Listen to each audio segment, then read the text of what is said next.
이렇게 멋진 장소에서 이렇게 멋진 행사를 갖게 된 것을 무한히 감사하고 또 영광스럽게 생각합니다. 아주 감격스럽습니다. 애터미의 이 제1호 임페리얼 마스터가 탄생하셨고 또 네 분의 크라운 마스터 그리고 많은 분의 로얄 스타 샤론 직업자들이 탄생하셨습니다. 모두 진심으로 축하합니다.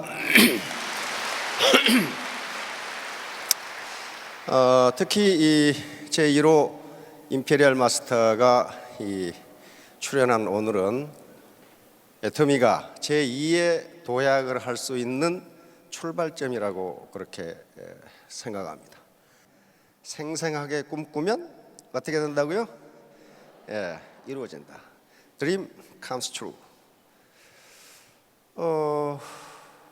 그런데 제가 가만히 연구를 해보니까 박정수 임페리얼 마스터가 올라간 게 아니고 밑에서 밀어 올렸어요. 밑에서 밀어 올렸어. 그랬죠? 제1호 임페리얼 마스터가 출연하셨지만 오늘 그 임페리얼 마스터보다 한 단계 높은 직급으로 올라가신 분이 있어요. 아직 모르시죠? 슈퍼 임페리얼 마스터 우리 박한길 회장님이 있습니다.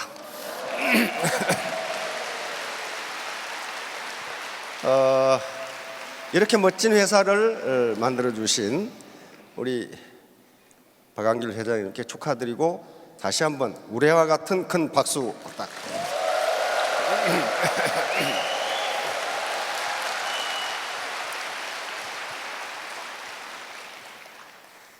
근데 로얄 스타는 부자인데 임페리얼 그렇게 부르려고 그러니까 에너지 소비가 많이 돼. 부자로 불러야 되는데 근데 임페리얼을 우리가 번역하면 어떻게 되죠? 황제. 그렇죠? 황제. 그런데 이 황제라는 말은요, 황제, 요거 우리하고 관계가 없어요. 황제는 중국의 전설에서 나오는 얘기입니다. 그러니까 이 어떤 국가나 집단의 최고 통치자는 왕이라는 말로 다 됩니다. 왕이면 되는 거예요. 뭐 끝판왕 그러죠. 아주 끝장을 보는 놈. 그런데 진나라가 춘추 전국시대 500년 후에 천하를 통일하고 나서 그때까지도 왕이었어요.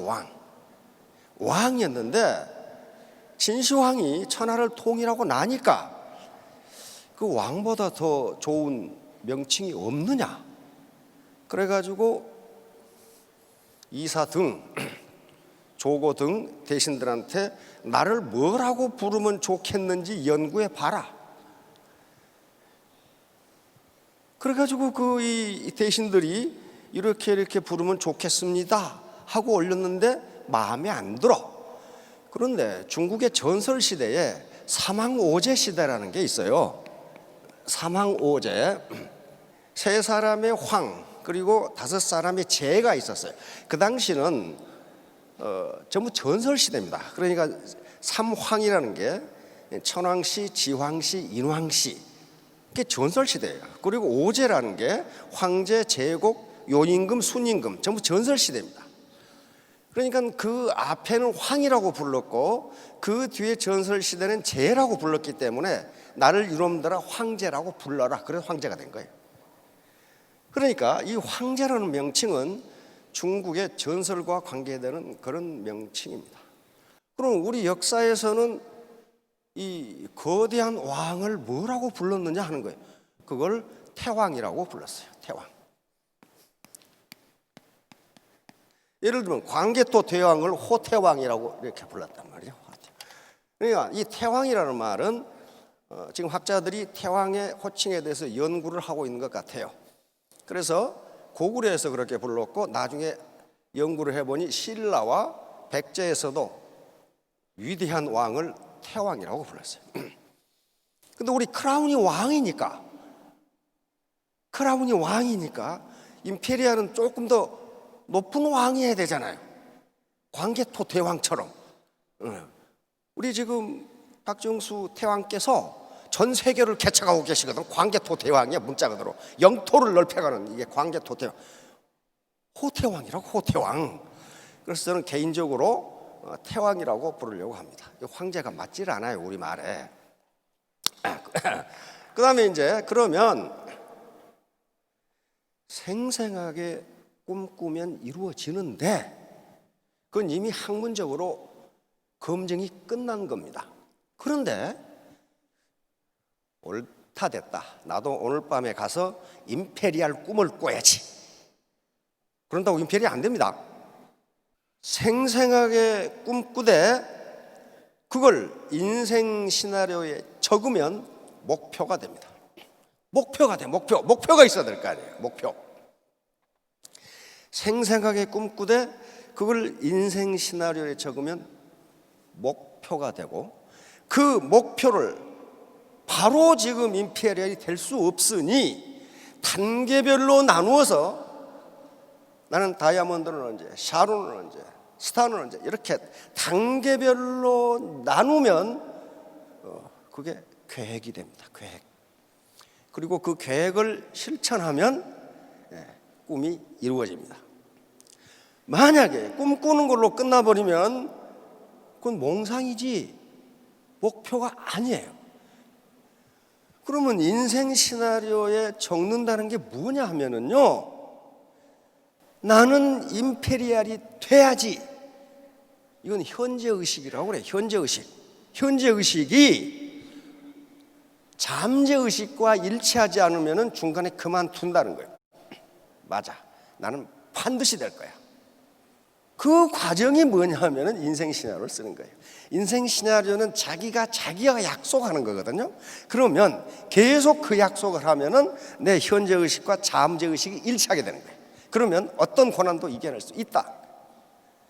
그래서 그 목표를 잡고 단계별로 나누면 그것이 계획이 돼요. 플랜, 계획이 되고 그 계획을 실천하면 꿈이 이루어져. 그런데 그 과정에서 제가 모두에 말씀드렸듯이 박정수 태왕께서 올라간 게 아니고 밑에서 밀어 올렸어요. 반드시 밀어 올리려면 하나의 힘이 필요한데 힘이 필요해. 그게 흡인력이에요. 흡인력. 이게 사람을 끌어당기는 힘이 필요해. 흡인력. 사람을 끌어당겨야 돼. 이걸 다른 말로 하면 매력이라고 그러고 다른 말로 하면 리더십이라고 그래요. 그러면 이 흡인력, 매력, 리더십은 어디서 나오느냐 하는 거예요. 어디서 나오느냐. 흡인력이 생기고 그것이 내 매력이 되고 내 리더십이 되기 위한 수단이 있단 말이에요. 수단. 흡인력, 매력, 리더십이 생기는 기준을 이미 회사에서는 정해놨어요. 정해놨다고요. 그대로 하면 돼요. 그대로. 그게 사운입니다. 사운 맨 처음에 어떻게 되죠? 다시 같이 한번 해봅시다. 영혼을 소중히 여기며. 영혼을 소중히 여기며. 여기는 제가 이 온라인 강의에서 얘기했어요. 두 가지 의미가 있다. 하나는 다른 사람을 내 목표 달성을 위한 수단으로 이용하지 않는다. 이거 굉장히 중요한 거예요. 또 한 가지는 양심에 따라서 행동한다. 양심의 미세한 소리에 따라서 행동한다. 요건데 우리 예터미에서 굉장히 중요한 것은 다른 사람을 내 목표 달성을 위한 수단으로 이용하지 않는다. 파트너들은요 그렇게 미련한 사람들이 아니에요. 말로는 파트너의 동반 성공을 위해서 뭐 어쩌고 하면서 자기 목표 달성을 위해서 파트너들을 수단으로 사용한다고 생각하면 흡인력이 생기지 않습니다. 그럼 배척력이 생겨요. 배척력이 생겨. 굉장히 중요한 거예요. 자, 영혼을 소중히 여기며 다음 뭐라고 그랬어요? 생각을 경영한다. 생각을 경영하는 게 두 가지 의미가 있다. 하나는 비전을 창출한다는 것이고 또 하나는 합리적인 의사결정을 한다는 거예요. 비전, 이게 꿈이에요. 드림, 꿈이라고. 꿈인데 생각을 경외한다. 생생하게 꿈꾸고 그걸 인생 시나리오로 적어서 내 목표로 삼고, 그 다음에 그 단계를 나누어서 계획을 만들고 그걸 추진하면 내 생각이 이루어집니다. 그러니까 사원에 이미 다 정해놨어요. 그렇게 하면 된다고. 그 다음에 세 번째가 뭐예요? 믿음의 굳게 서며. 이게 나는 반드시 임페리얼 마스터가 몇 년 만에 되겠다, 이걸 굳게 믿는 거란 말이에요. 굳게. 그런데 학자들의 연구에 의하면 나는 임페리얼이 돼야지, 그렇게 해서 되는 게 아니라고 그래요. 반드시 그 현재의식이 잠재의식과 일치를 할 때 어떤 고난도 이겨낼 수 있다. 그게 믿음의 굳게 섭이. 굳게 섰으니까 어때요? 아무리 폭풍이 불고 아주 몰상식하기 짝이 없는 파트너가 욕을 해도 안 움직이는 거예요. 그 믿음의 굳게 서며. 사원의 결론은 뭡니까? 겸손이 나오죠. 겸손. 이게 애터미의 결론이에요. 겸손. 이 겸손하지 않으면요, 오만하면은 절대로 임페리얼이 아니라 샤론도 되기 힘들어요. 힘듭니다. 겸손이라는 게 결론이에요. 앞에 걸, 겸손하지 않은 사람이 어떻게 다른 사람의 영혼을 소중히 여깁니까? 그거 되지가 않아요. 겸손하지 않은 사람이 어떻게 믿음에 굳게 서요? 맨날 자기 이익만 따지는 사람이. 그렇지 않단 말이에요. 겸손하다는 것은, 겸손이라든가 영혼을 소중히 여긴다든가 생각을 경외한다든가 믿음에 굳게 선다는 것은 모두 추상적인 용어입니다. 그것이 행동으로 나타나지 않으면 그건 증명이 되질 않아요. 그러니까 겸손이라는 것도 파트너의 의견을 들어주고 파트너의 애로사항을 알아주고 서로 소통, 원웨이 커뮤니케이션이 아니라 투웨이 커뮤니케이션이 이루어질 때 그 사람을 겸손하다, 이렇게 이야기합니다. 겸손하다. 그런데 가만히 보세요. 사원을 가만히 보세요. 우리가 가치를 본질적 가치와 도구적 가치로 나눕니다. 본질적 가치는 그 자체가 목적이 되는 가치예요. 그러니까 어떤 것을 실현하기 위한 수단이 아니고 그 자체가 목적이 되는 가치, 그 자체만으로도 인류 보편적 가치를 가지고 있는 것을 본질적 가치라고 그러는데, 우리 사원의 구성 요소를 가만히 보세요. 첫 번째 줄이 영혼입니다. 그렇죠? 영혼은요, 이건 그야말로 본질적 가치예요. 왜냐하면 창조주가 인간에게 집어넣어준 게 생기가 영혼이거든요. 본질적 가치라고요. 두 번째, 생각. 마찬가지죠. 본질적 가치. 믿음, 본질적 가치. 겸손, 본질적 가치. 그러면 사원이 의미한 말은 뭡니까? 본질적 가치를 추구하면 도구적 가치가 실현된다, 그런 말이에요. 지금 도구적 가치는 올 5천만 원, 이게 도구적 가치예요. 사원과 우리 애터미가 지향하는 비전이 전부 본질적 가치로 되어 있어요. 그러니까 스타트가 사원의 본질적 가치고 중간이 5천만 원이라는 도구적 가치고 마지막으로 실현하려고 하는 것이 뭐예요? 균형 잡힌 삶이에요. 그렇잖아요. 5천만 원 벌어서 잘 먹고 잘 살자, 그게 아니란 말이에요. 최종적인 비전이 균형 잡힌 삶이에요. 근데 균형 잡힌 삶의 구성 요소 4가지가 어떻게 돼 있어요? 그 자체가 본질적 가치예요. 잘 살고 배우고. 배움의 끝이 있어요? 없어요. 그 배운다는 것 자체가 본질적 가치라고요. 사랑하고. 사랑의 끝이 있습니까? 없어요. 본질적 가치는요, 아무리 그걸 사용해도 탕진되지가 않고 아무리 소비해도 욕망의 포화 상태에 이르지가 않아요. 내가 배웠는데 이제 이 정도 배웠으면 됐다, 그런 게 없다고요. 아인슈타인이 말한 것처럼 나는 배우면 배울수록 모르는 게 더 많다, 그 사실입니다. 세 번째, 사랑하며. 사랑이 끝이 있습니까? 없어요. 끝이 없어요.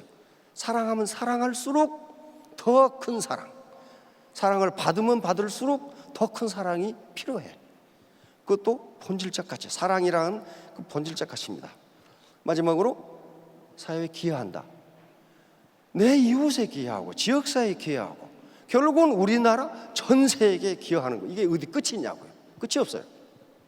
그러므로 애터미는 사훈에서 본질적 가치를 추구함으로써 5천만 원이라는 도구적 가치를 실현하려고 하고 있고, 이 도구적 가치를 통해서 다시 균형 잡힌 삶이라고 하는 본질적 가치를 최종 목표로 두고 있어요.